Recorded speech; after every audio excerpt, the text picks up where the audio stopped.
Om Namo Bhagavate Vasudevaya. Om Namo Bhagavate Vasudevaya. Om Namo Bhagavate Vasudevaya. Om Namo Bhagavate Vasudevaya. Om Namo Bhagavate Vasudevaya. Om Namo Bhagavate Vasudevaya. So today we're reading from Shrimad. Can I turn this off?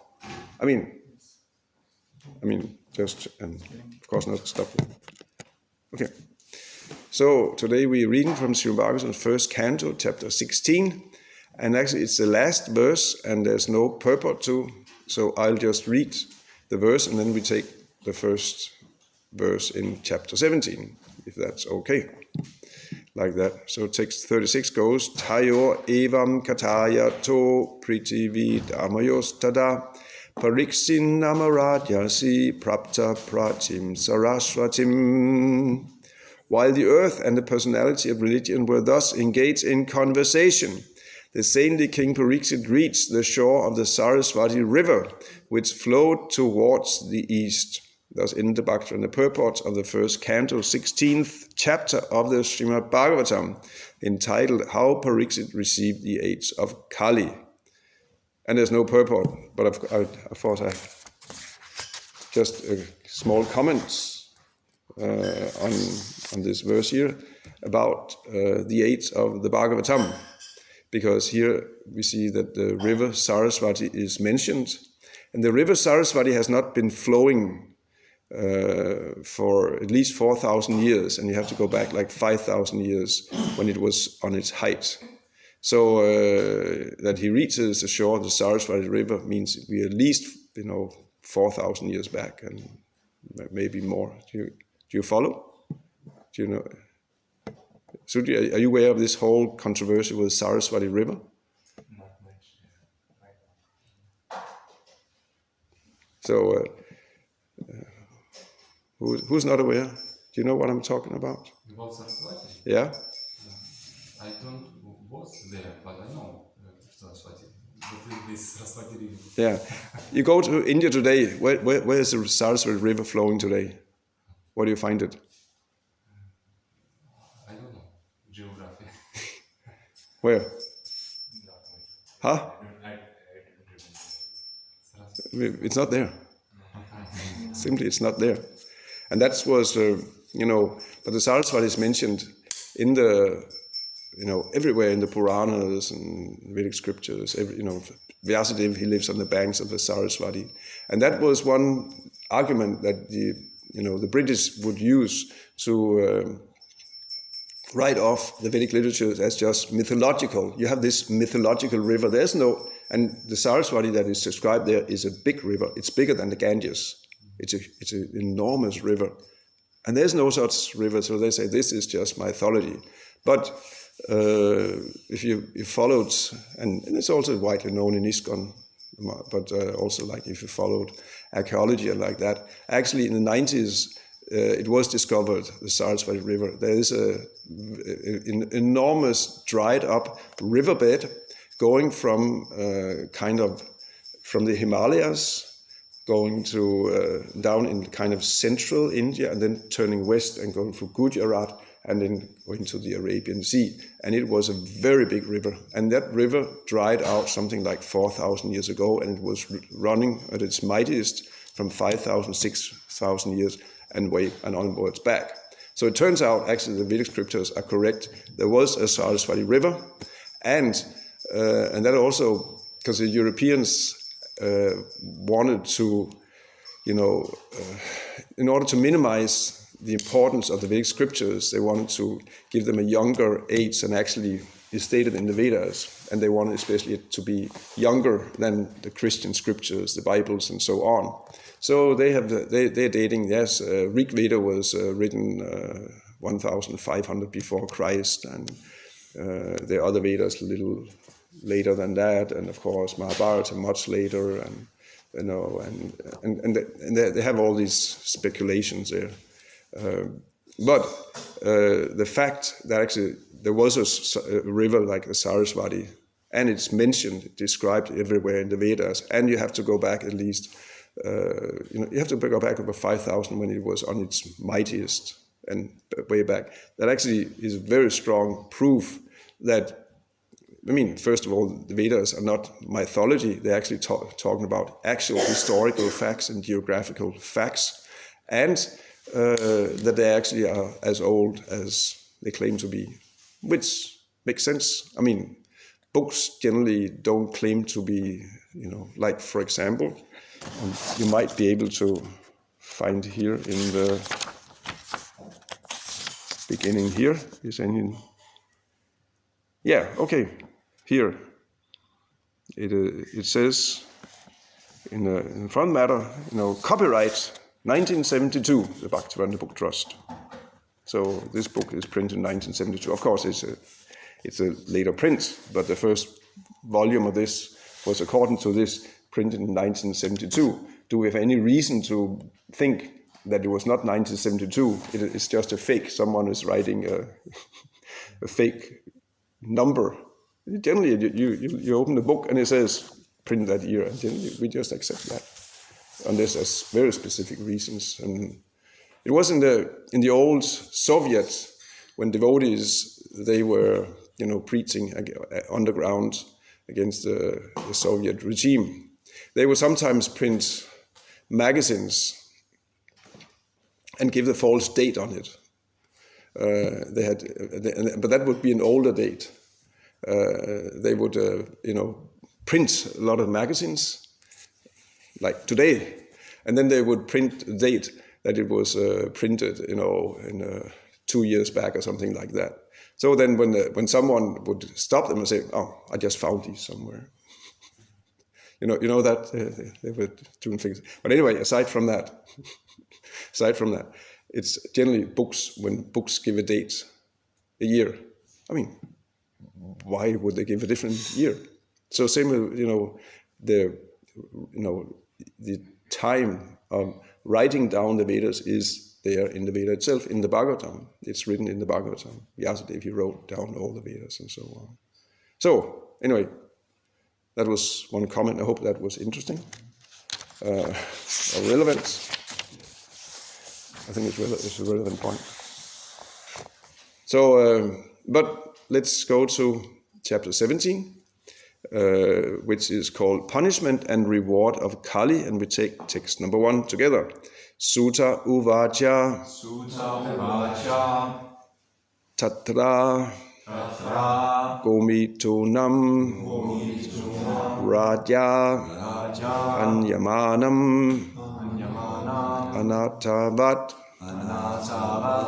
daṇḍa-hastam. Cha. vṛṣalam. dadṛśe. nṛpa. lāñchanam. Sūta uvāca. Tatra go-mithunam rājā. Tatra go-mithunam rājā. Hanyamānam anātha-vat. Hanyamānam anātha-vat. daṇḍa-hastam ca vṛṣalam. daṇḍa-hastam ca vṛṣalam. dadṛśe nṛpa lāñchanam. dadṛśe nṛpa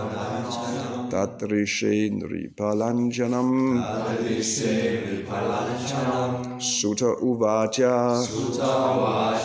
Tatra go-mithunam rājā. Hanyamānam anātha-vat. daṇḍa-hastam ca vṛṣalam. dadṛśe nṛpa lāñchanam. Please chant. Sūta uvāca. Tatra go-mithunam rājā. Hanyamānam anātha-vat.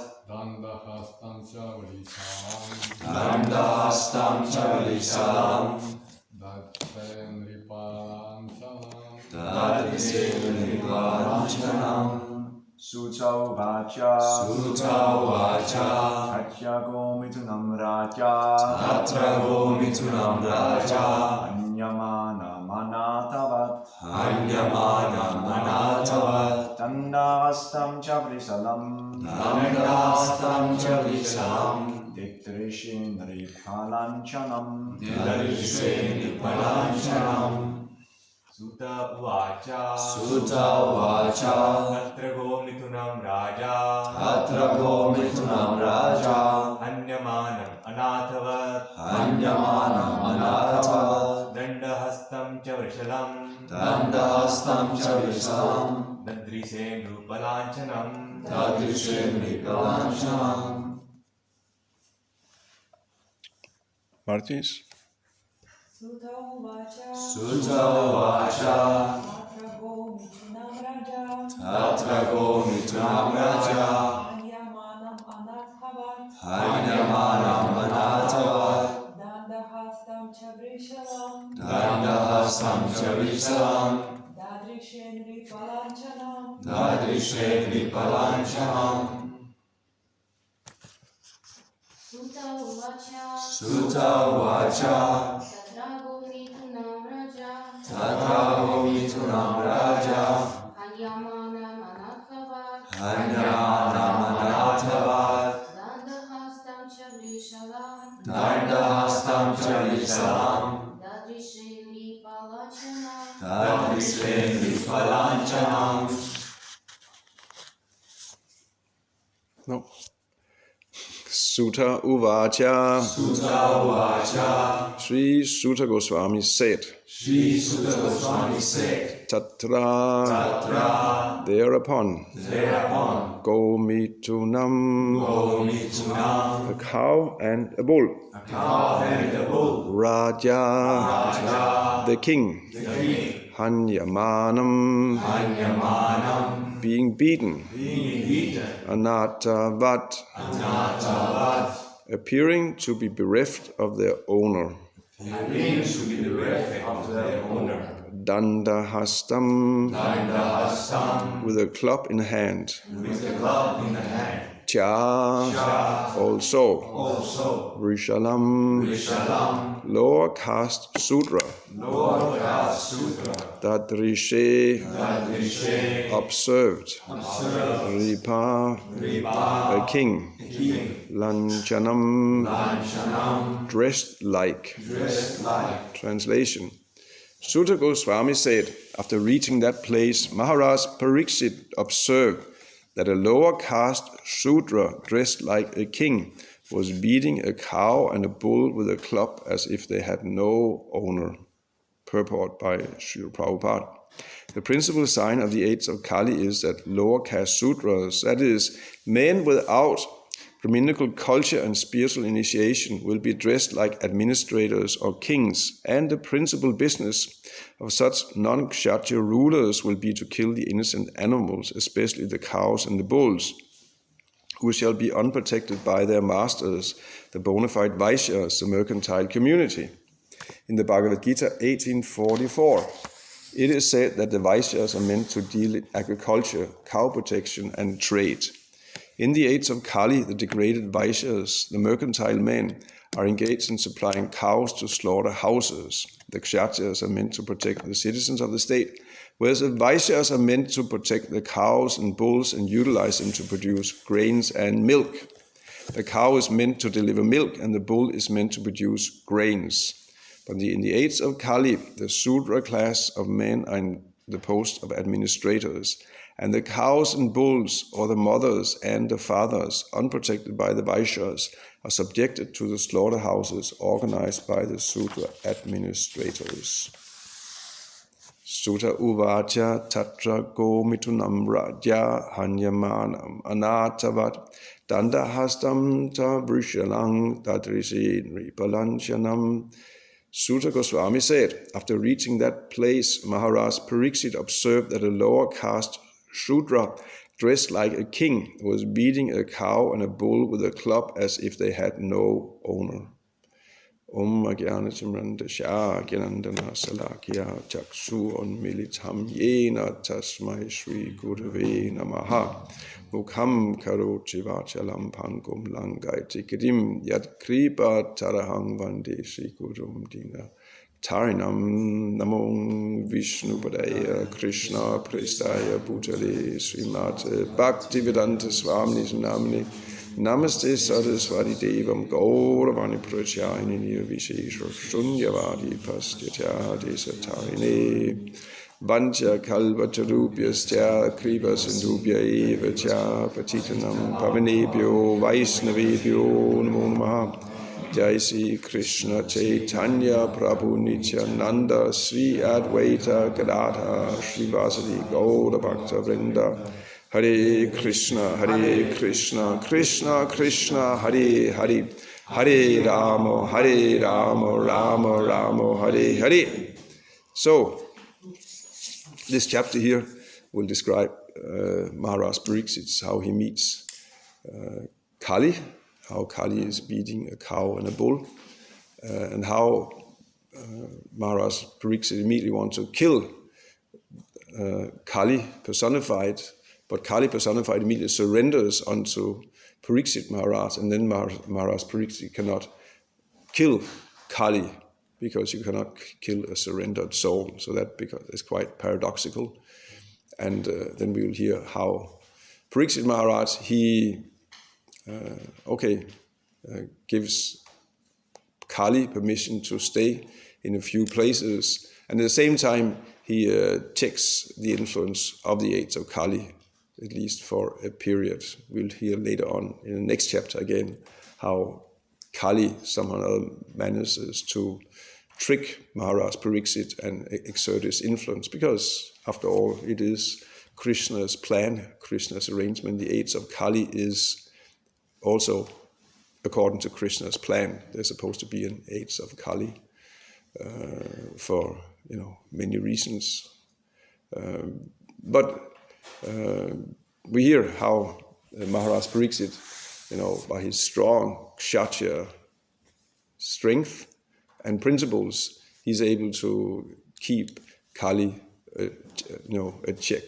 And we can also, that's also one of the lessons from these chapters, even though we're living in the middle of the aids of Kali, we can still keep the aids of Kali in check. At least we can keep it from influencing ourselves, even though the pressure is enormous from everywhere around us to succumb to Kali, which basically just means degradation. Kali himself is not strong. He's not a kshatriya. He's a śūdra, or lower than a śūdra.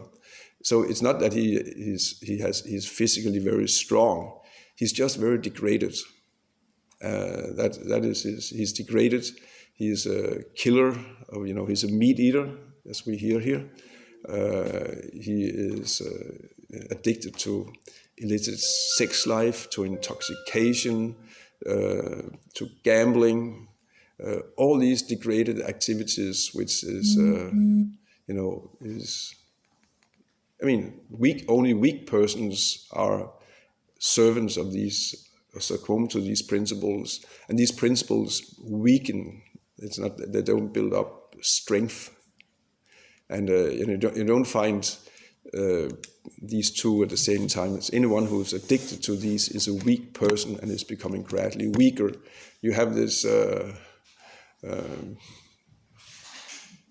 As far as I know, anyone watches James Bond movies? No. Of course. You do? No. James Bond movies? Yeah. You don't know James Bond movies. So there you have this, just fantasy hero. He's like a Superman. He can, he fights criminals and like that. Same time, he's completely degraded, isn't it? He drinks. He has women like anything. He gambles like that. But he's a Superman.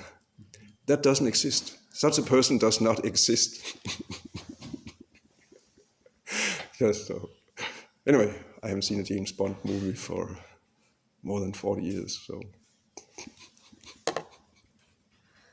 So Kali is not strong. but his spreads. His strength is his degradation that is spreading by association. You associate with Kali and the degraded activities of Kali, and then you also become affected. And this way he spreads his influence everywhere. But one can by being strong in Krishna consciousness, by strictly adhering to the principles of Krishna consciousness, and by chanting the holy name and taking shelter of association of devotees, one can be unaffected by the aids of Kali. It is completely possible. It's not that it's because it is. Prabhupada makes a point, because it's not that it's because it's predestined. And Kali is predestined. It is Krishna's plan that there should be an age of Kali, and it's predestined. But that does not mean one has to be affected by it. Just like Prabhupada gives the example, it's predestined there will be a rainy season, but we take our measures. We take an umbrella, and we build a nice roof over our house so we don't get wet and like that. We take our precautions.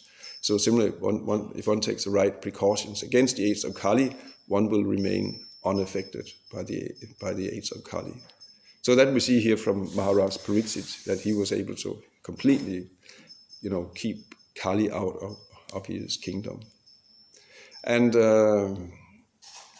Prabhupada here, in the Purport, talking about this is the first symptom of the aids of Kali. Unqualified persons, they occupy the positions of leaders, of state administrators, and by implication also the brahmanas, they also are not qualified in the aids of Kali. The whole thing degrades from there. Unqualified śūdras who are, will take the position of state administrators and of being brahmanas, and the whole degradation comes from there. And it starts with degradation of the brahmanas. That will be here in the last chapter, how one brahmana boy, Shringi, he will curse Mahārāja Parīkṣit to die unjustly, and it's completely, it's not justified. There's no reason for it, except, there was a reason, but it wasn't important thing. But this Brahmana boy, he will curse Mahārāja Parīkṣit, and that's from there. Prabhupada writes that actually that's where the degradation of the Brahmana caste or the Brahmana class will begin. And when the Brahmana class starts becoming degraded, that the whole society crumbles from there. Then the kshatriyas, they can no longer protect, and they can no longer respect the brahmanas, because they are not up to, that's the strength of brahmanas, is their strict principles, their purity, that they are very, very, self-controlled and very austere. It actually says the wealth of a brahmana is austerity. Tapasya is the real wealth of a brahmana. And actually that's, it's a greater wealth actually than having money or physical strength or power or like that. Having austerity is a greater strength, a greater wealth. So austerity, that is the wealth of the brahmanas. But the brahmanas start losing their austerity by, first of all, becoming proud. They become, another qualification of brahmanas is humility. But they start becoming proud of their austerity. And when you become proud of your austerity, then you start losing your austerity. That's how simple it is. The brahmanas start becoming proud, and they start, and then they start losing their austerity. And then when they are found, kshatriyas see that these brahmanas are not austere, that means they start becoming addicted to sense gratification and comfort, and they want power, material power like that. Then the kshatriyas say they're not different from us, so why should we listen to them and respect them? And then when the kshatriyas start, no longer respecting and following the brahmanas, they become uncontrolled. Kshatriyas they need the brahmanas. Kshatriyas have to be moderated. Kshatriyas are very powerful at the Vedic age. Actually, you have autocrats in the Vedic society, and that means actually whatever they say is law. They're dictators. Kshatriyas are dictators, but they have to be moderated. Kept under control. Because in these positions as kshatriyas, you lose sometimes your sight. You're in the middle of, you're dealing with so many immediate concerns and problems. So it's easy to get carried away and lose a greater overview. And also, being affected by moral passion, and you become, attached to especially prestige and recognition, and someone is offending you, then you become angry and like that. So kshatriyas, they need brahmanas to keep them under control. That control is not done by brahmanas having official political positions or power, but it is simply that brahmanas they command so much respect because of their purity and their austerity and their humility, that kshatriyas they naturally just, whenever they're in front of a brahmana, they just become very, very humble because they can see they're so much more powerful. So when that relationship is there, then, kshatriyas, they're kept under control. But then when the brahmana starts degrading the kshatriyas, they don't respect them anymore. And then the kshatriyas, they become tyrants, intolerable tyrants. And don't know any longer, they can no longer rule according to religious principles. They become affected by pride and anger and material ambition and so on. And the vision is clouded, and they cannot no longer make correct decisions.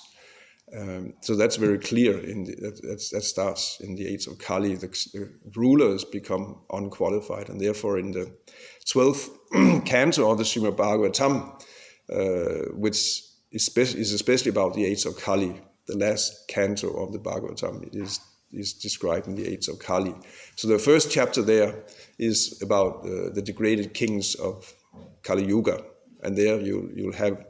Because Śrī Sūta Gosvāmī there will be narrating, like he does that in, actually, in one sense, a lot of the Bhagavatams and, the narration of Śrī Sūta Gosvāmī is his narrating or just enumerating the dynasties from the different dynasties of kings. That such and such king, he begot this son, and this son he begot this son, and there's so many dynasties. And Śrī Sūta Gosvāmī is talking about dynasties in the past, up until practically the 12th canto. But there he starts talking about dynasties that will be in the future. That's Śrī Sūta Gosvāmī. He is Trikalagya. He can see past, present, future. So he will talk about the future dynasties of Kali Yuga, and they are all they're degraded. They're no longer rājāsis. Here, King Parīkṣit, he's called Rājā, a great saintly king. But these kings in the Kali Yuga, they're no longer saintly kings. They are products of Kali Yuga. They become very powerful, but also they become intolerable. And then there's rebellion against them. They have been removed by another unqualified ruler. And this way it goes on. And this is one of the great miseries of the age of Kali. We have these, unqualified rulers. Practically everywhere we have unqualified rulers, and and what to do? I mean, I don't know what to do. We're not going to get any rājāsis, and the world vacillates between, democracy and like that, and then you get sometimes, more like strong rulers, because democracy is kind of a weak system. It's very hard to have a fixed course, because you have first of all, unqualified persons are elected to become rulers, and then they are, they don't have the clear vision exactly how to do. And in any case, in democracy, you have different political parties. So one political party will stick out one course, and next year it'll be another, and they'll stick out a different course, and they'll undo whatever the previous administration did. So you don't get anywhere in a democracy, it seems like. So sometimes then you want a strong ruler, but that turns out to be much worse.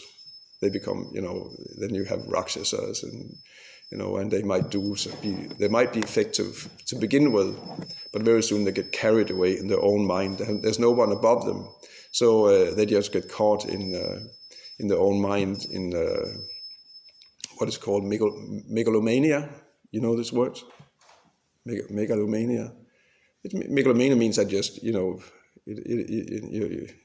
mania is like a kind of psychological disease. And megalo means great.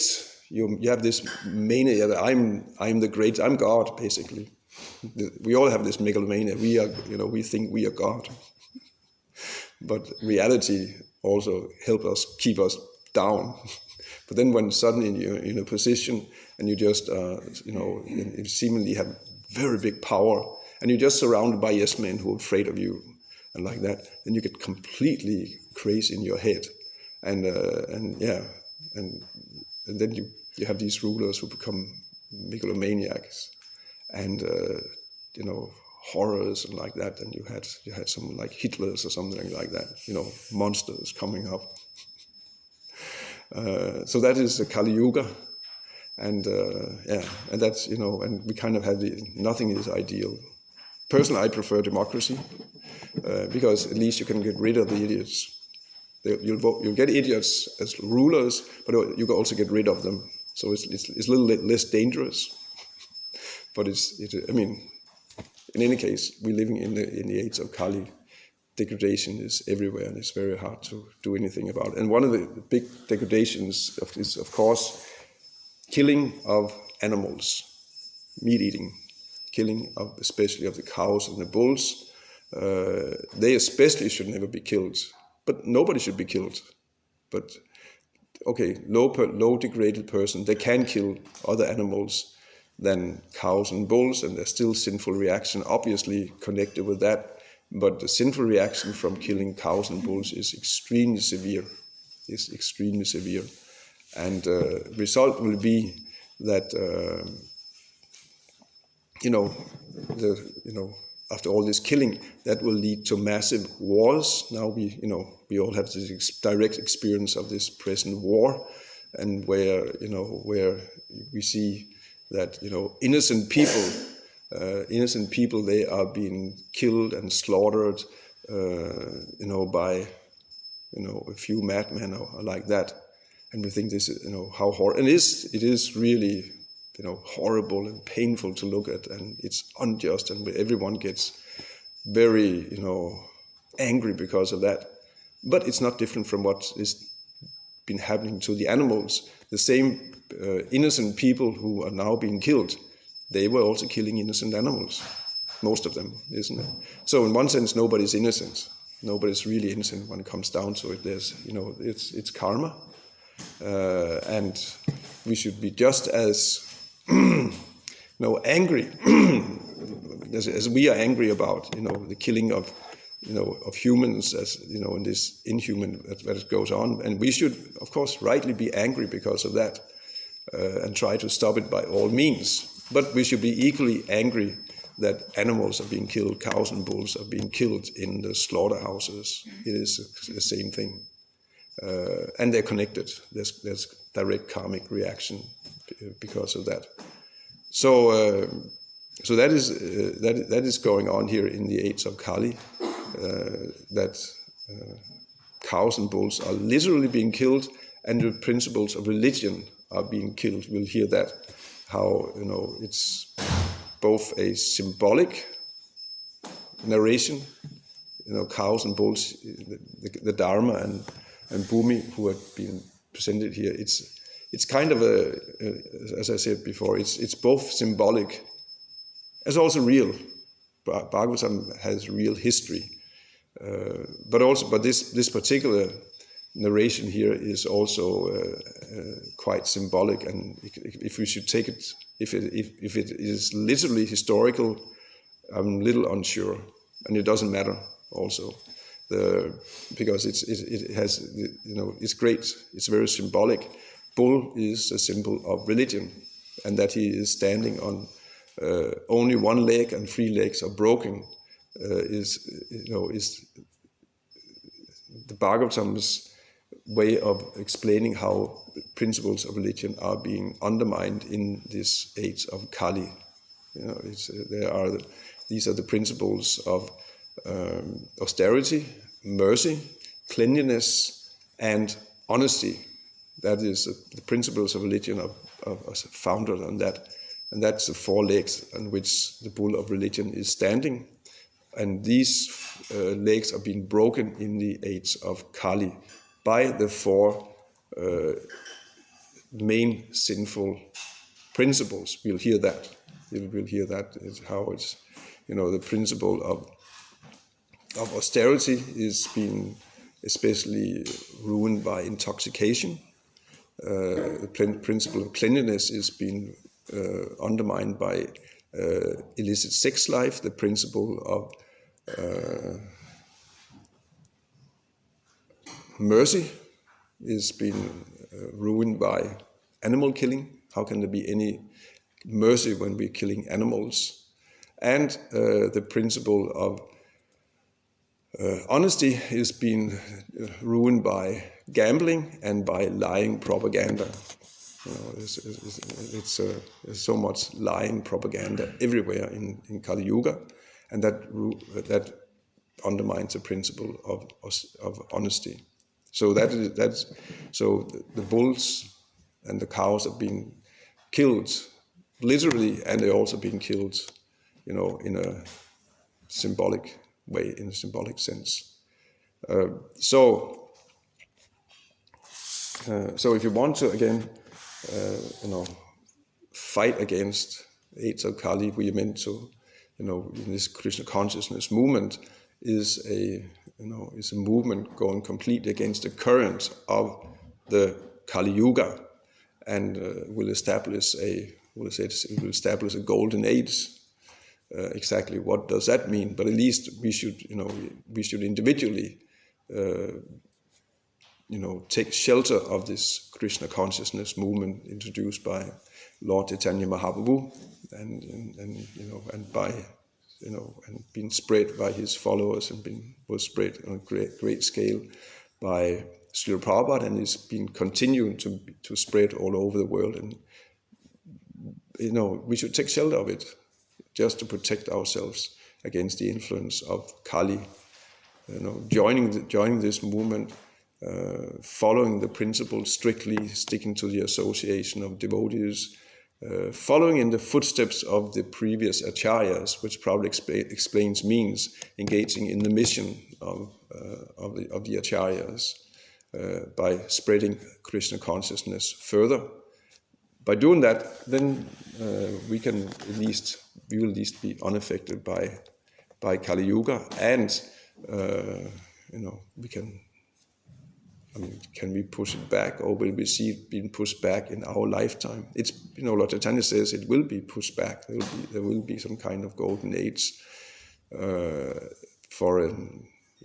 Anyway, that's even controversial, but someone said 10,000 years. It's kind of known it's like that. But then again, someone says it might be more. Who knows?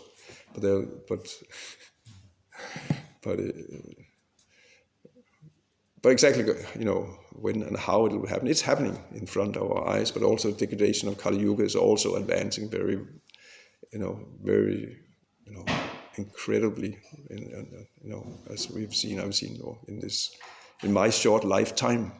Definitely, I've seen Kali Yuga progress drastically, and but also, Krishna consciousness movement is also advancing, quite much at least. Of course, we're not satisfied, and we think, why is the world not more Krishna conscious? But at least there are devotees on the planet.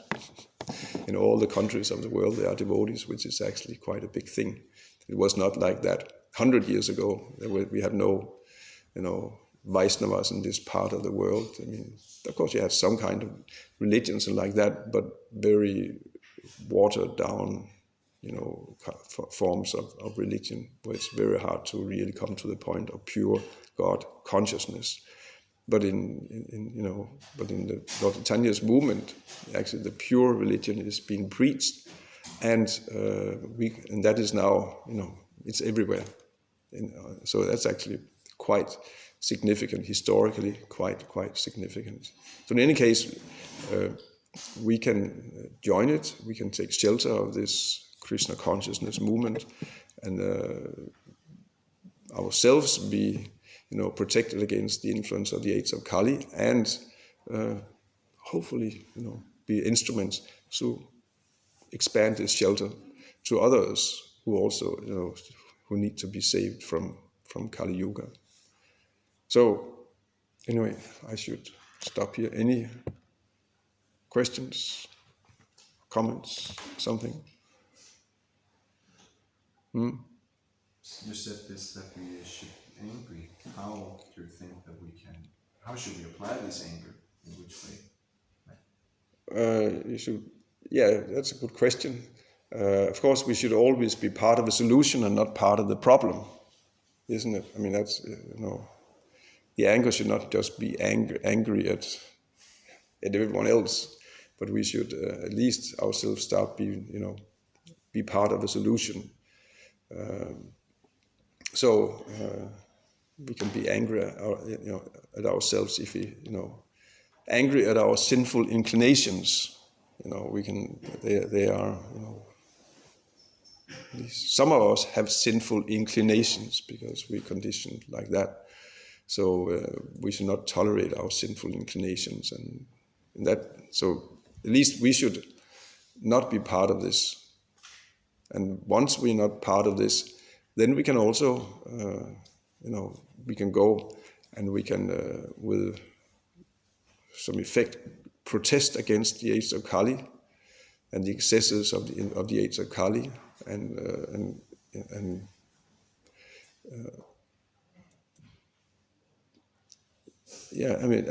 have some effects. Of course, anger is powerful, but anger can also, if it's just blind anger, and it can also paralyze us. That one shouldn't be so angry that he cannot act intelligently. But if one is angry, that can also be very powerful. Hanuman was very angry, and he was so angry that he just jumped to Lanka in one jump in anger. And then he found Sita, and then he burned down the whole city of Lanka. He was so angry, and then jumped back. So anger is if it's utilized in Krishna service, anger is a very strong. It gives a lot of energy to be transcendentally angry. So the anger is used. Yes, we have to go out and not just lie here and be comfortable like that. We have to go out like anything and just fight against Kali Yuga. One book here, one book there, one more book. It's not enough. Prabhupada says bombs. I'm sorry to use that because it's, of course, gives you some very painful associations. But that's Prabhupada's example. Books should go out like anything. There should be, massive book distribution. And it's not enough. There should be more. more books should be distributed. There should be more hanyamānam. We were out for 2 hours yesterday in hanyamānam. That's not enough. You should be out for 3 hours, 4 hours, 10 hours, and there should be many more going out. And there should be preaching like anything. Not just fall back and have nice, comfortable lives and like that. One should want to be a soldier fighting against the agents of Kali. So that you can use anger like that. Then the anger is very good. Sure. Thank you. Question. Thank you for the interesting lecture, Lama Prabhu. I have a question. What is the reason of the Kali Yuga in the universe? For what? Krishna? What reason? Kali Yuga in the universe. Yeah, that's a good question, and we should understand that it is actually the yugas are yugas. That's Krishna's plan, and Kali Yuga has a very great purpose, and it's. Of course, Lord Chaitanya's mission is here. That is a very big purpose inside the Kali Yuga. But also, the Kali Yuga itself allows a lot of very unqualified souls to get human form. Most of the souls in the Kali Yuga would not have human forms in any other yuga. We're simply not qualified. We would be insects or, lizards or something, but not humans. We cannot be humans in other. So a lot of souls, they get a chance to become to get human forms, and it's even the purpose. It is stated in, I think, in the Padma Purana, and there it's that the Lord, he gives Lord Shiva an order to go in the Kali Yuga and bewilder people with Mayavad philosophy, so they become materialistic and increase the population. There's a shastric statement like that to create, So you can even say overpopulation. And Prabhupada, there's no overpopulation, but this increase of unqualified population. It is also Krishna's plan. Many souls who are not qualified to have human bodies, they get a human form. And that, of course, also explains somewhat why Kali Yuga is wild. Because, we should not be humans. Now we have a human form, so it's kind of, you give a little child, a jet airplane like that. It's gonna be crazy. So Kali Yuga is crazy because souls are not qualified to be humans. So that's one point. But still, the human consciousness is there, and in middle of all this madness, and in middle of all, because there will be a lot of of course degraded activities, and many will suffer a lot and be very frustrated. So many in that state of frustration can even become sober and be receptive to to the mercy of Lord Chaitanya, and in one sense also because there are religion in Kali Yuga still also, so there will be those who are turning to God even in other religious contexts, and somewhat will advance in piety. But also, it's actually Kali Yuga is a great plan for expanding an awful lot of mercy from Krishna. It is Krishna's plan for giving mercy to very fallen, conditioned souls, and that's happening. Lord Chaitanya, he comes, and Lord Chaitanya does not come in every Kali Yuga, but Harinam Sankirtan is actually in every Kali Yuga. It's not only in this Kali Yuga, but in this Kali Yuga, the avatar in this Kali Yuga is special. There's avatars in every Kali Yuga that spreads Harinam Sankirtan, but in this age it's Lord Chaitanya, which is very, very special because he gives more than just Harinam Sankirtan. He gives the highest highest love of Godhead that is not available in any other age. So that is, at least as far as I can see, this is a very obvious reason for the Kali Yuga. To really, it's an age of incredible mercy, but also, of course, incredible madness in the middle of the mercy. Madness. Huh? Madness. Yeah. Well, the mercy is not mad, but it's a lot of mercy to a lot of mad people. Does that make sense? Yes. Yeah. So in one sense, we cannot, and sometimes we have this idea we want to save the world and change the world like that. First of all, we cannot. Anyway, the world is under Krishna's control. It's not. It's, in one sense, everything's okay things as they are. It's actually okay. It's meant to be like this. Then again, it's not okay. As a chinta beta tatra. We have to, but it is part of a greater plan, and it's not that some would say that God lost control of the world. It was he had it somewhat under control, but then the devil came and like that, and now it's out of control, and God is just, oh no, what's happening? It's not like that. Complete under Krishna's control as always. But we have a choice. Which do we want to, do we want to be part of the Kali Yuga, or do we want to be part of Lord Chaitanya's mercy? That is our choice. Krishna does not, he gives everyone the free choice. Okay? Anything else? Jai. Śrīmad Bhagavatam ki. Jai. Śrīla Prabhupada ki. Jai. Go Premanande.